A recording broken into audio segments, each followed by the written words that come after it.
So I'm not sure if you guys have noticed, but there seems to be a bit of a debate going on about estrogen in men on TRT. On one side, we have kind of the old school approach, which is to just crush the estradiol. And we know that's probably bad medicine. It's going to cause issues with your joints and libido and maybe even bone density. But on the other side, the pendulum has maybe swung a little too far as well. We have a new wave saying that high estrogen is never a problem. And if you have swelling, it's probably just your diet. You should never use Arimidex or anything like that to lower your estradiol. I actually ran into this in the comment section in a video that I recently posted. As a doctor, I'm always interested in physiology and kind of what's behind the mechanisms that are driving different problems that show up in my clinic. And from where I sit, estradiol, just like a lot of things, seems to have a sweet spot. Too low is definitely a problem when you're on TRT, but too high can create problems that are measurable as well. Hello and welcome. My name is Dr. Terranella, and I help patients navigate these problems every day. Now, before we dive into it, I want to kind of level the playing field. I can only tell you how I manage my patients in my practice to get them the best outcomes possible. And your provider may differ, or your opinion may differ from mine. I will say that putting out these videos on a regular basis does help me refine my approach from reading the research and also listening to comments. And that's ultimately why I do this. And really, all perspectives are welcome here, even if we don't agree on them. Let's just keep it respectful.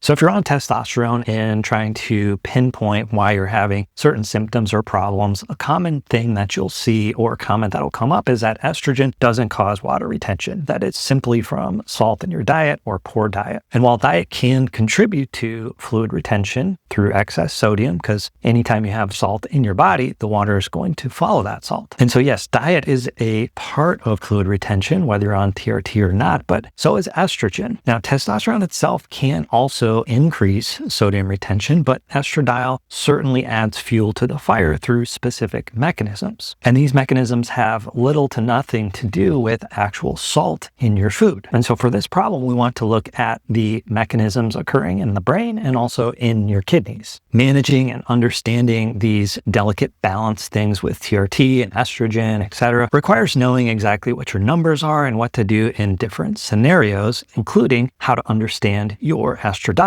and which kind of estradiol test you should be doing. And I cover this in my new ebook, Mastering Your TRT. It's also available on Amazon now, but the link for direct purchase is in the description below. All right, so let's look at 3 specific reasons why letting your estrogen ride isn't always the best strategy. First, let's look at some research regarding water retention or edema in relationship to estrogen. And this is research pioneered by Dr. Staunfield at Yale University, and it demonstrates that estradiol basically resets the amount of sodium that your body needs in your brain. It lowers the threshold for the arginine vasopressin release. And just so you know, vasopressin is a diuretic. It makes you pee out fluid, the opposite of what a high sodium would do. So in this case, with a higher estradiol level, it's telling your brain and your body to hoard water at a lower threshold or concentration than it normally would. In this case, you could have the perfect diet, but if you have a high E2, it will force your body to dilute the blood by holding on to more water. This is a central brain mechanism that has nothing to do with sodium or salt. We also know from other studies that estrogen stimulates your liver to produce something known as angiotensinogen. This hormone then leads to higher aldosterone, which then aggressively causes your kidneys to pull in more sodium. Water follows that, and you have this swollen, puffy effect. So keep in mind here, we're not advocating for a super low estrogen. You don't want your estrogen to be too low. If you go too low, for sure, you're going to have joint pain. I mean, not everyone does, but a lot of people do. And it can cause other issues too, which we're going to get into, but for sure above 80, but for some people, it may be lower than that. You're definitely going to get this puffy water retention effect. And sometimes this can also affect your blood pressure because just like we use diuretics to to lower blood pressure, you're having the opposite effect here. So you want enough to make sure your joints are lubricated, but not enough to be swollen and puffy and possibly having high blood pressure. Now, let me be clear, just because you have these symptoms certainly doesn't mean that you have too much estrogen. That's why you want to be sure that you're checking your estradiol and make sure it's the correct one so you know exactly how to calibrate it. You'll also need to know and understand that the estrogen is going to fluctuate throughout the weekly cycle, just like the testosterone is. It has a peak to trough. So that should explain the water retention mechanisms as I know it and understand it. And I've definitely seen this in my practice too. But what about the mood effects? Some people claim that there are some changes in mood with higher estrogen. And we certainly know that there's an effect in females with estrogen as it fluctuates. So why not in men? Does high estrogen really make you feel better or worse? Or is it only better? So the idea that higher estrogen can only make you feel better simply just doesn't make sense. Now let's be a little bit more precise about this. The wired and tired feeling and insomnia that people get from TRT, in some cases, probably going to be more of a testosterone kind of effect. That's the adrenergic, kind of more caffeine-like effect. But estrogen also modulates how people process emotions. And this happens in a very specific way. Estrogen can increase the density of serotonin receptors in the brain. In the right amount, it's going to support your mood. But in hyperresponders, meaning really high estrogen,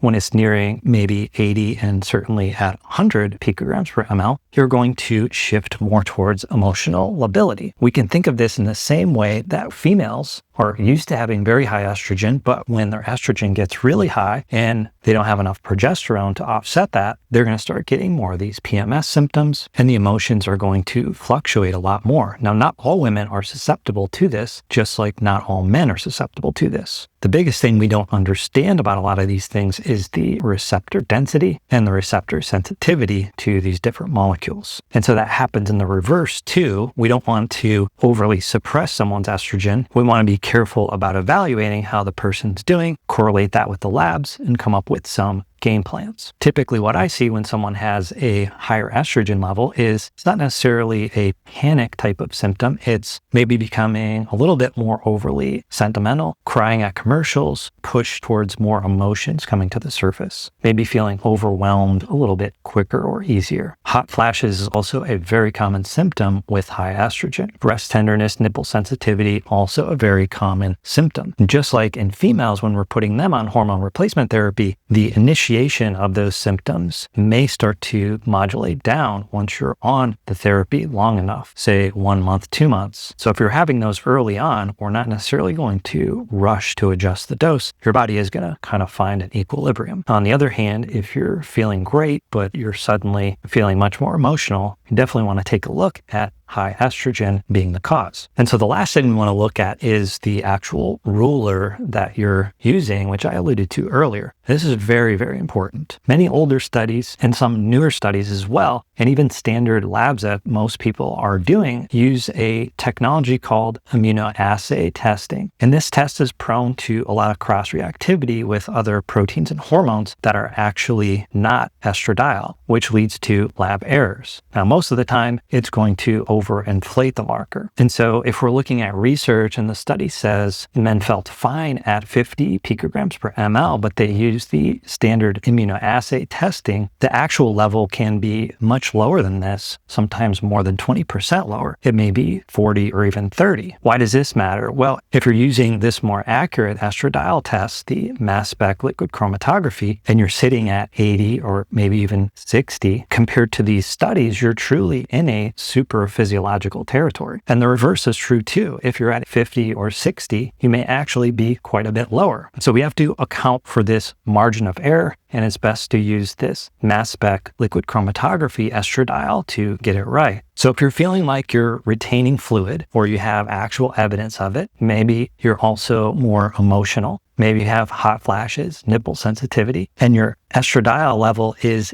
80, what are we going to do about this? Some people may say, well, do nothing. Let it ride because estrogen is only going to help you. It's good for you. The other school says, well, you need to get on Arimidex and just basically crush that estrogen. My personal opinion is if your estradiol is elevated like this, you probably want to go back and treat the cause. Most of the time when the estradiol is super high like this, not always, it's because your dose of testosterone is actually too high or your injection frequency is too low. So many times we don't need to add a second drug like Arimidex to fix the side effects of the first drug. So if you're taking 200 milligrams a week, which in my opinion is a higher dose for sure, I don't have many people that need that much testosterone, but let's say you're there and your mass spec liquid chromatography estradiol is 80, dropping the dose a bit is definitely going to lower that 80 to 50 or 60 or so, but depends how much you drop the dose. And many times people feel better on the lower dose than the higher dose because of these effects on estrogen and other problems that happen from too high of testosterone. The other option we have is reducing the injection frequency. Each time you come to your weekly injection, you're getting super high testosterone levels, and that saturates all the aromatase enzymes. And so you're just going to crank out more and more estrogen. However, if you split it into two, the peak is going to be a little bit less high, and you're going to saturate those molecules much less. In any event, whether you're changing your dose or changing the frequency, you definitely need to run this by your doctor. Testosterone has to be prescribed by a doctor. It's a controlled substance, and because of that, you don't want to just tweak things on your own. Most of the time, doctors are not going to worry if you're reducing your dose. It's really increasing the dose. Still a great idea to bring them in the loop and make sure everyone's on the same page. The bottom line with TRT in general, it's a symptomatic treatment. You don't just go on testosterone because your numbers are low. You go on testosterone because you have low testosterone hypogonadal symptoms. And so we don't treat the numbers, we treat the symptoms when it comes to estrogen as well. Claiming that a high E2 has no potential or no problems or side effects is really not an accurate way to treat the problem either, from what I've seen in my practice and how I interpret the literature. Balance is always going to be key with any lab metric or hormone that we're looking at. And we get that balance by looking at reference ranges and understanding the person in front of us. And since high estrogen is usually connected with overdosing or overdoing it with your testosterone, you probably want to know other warning signs of a protocol that's too aggressive on testosterone. And you can find more about that in this video right here.